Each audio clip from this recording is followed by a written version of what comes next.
vous pouvez nous dire les points forts et peut-être aussi les points faibles ou les difficultés que vous avez trouvées dans ce projet? Bah, pour commencer par les difficultés, je dirais c'est la barrière de la langue pour certaines personnes dans l'entreprise. Comme on n'est pas très tourné vers l'international, on n'a pas forcément des gens qui sont formés à parler anglais de manière, on va dire, aisée.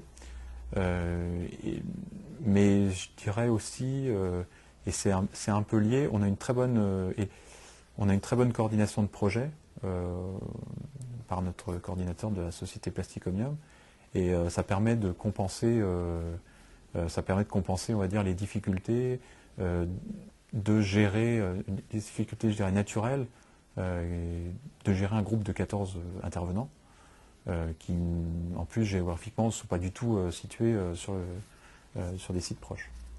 Sur un point de vue purement financier, est-ce que vous avez eu des difficultés par rapport à ce projet, des retards de paiement, ou au contraire, est-ce que tout s'est déroulé tel que c'était prévu? Je pense que même si on compare par rapport à d'autres projets, on est dans une situation très confortable, puisque d'abord le taux de financement est relativement élevé, donc tout à fait acceptable pour une PME comme la nôtre.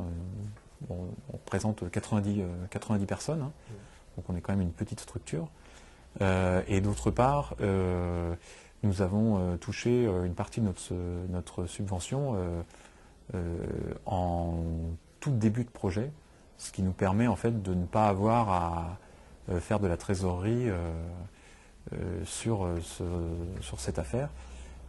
Donc c'est tout à fait acceptable et confortable, surtout dans la période économique actuelle.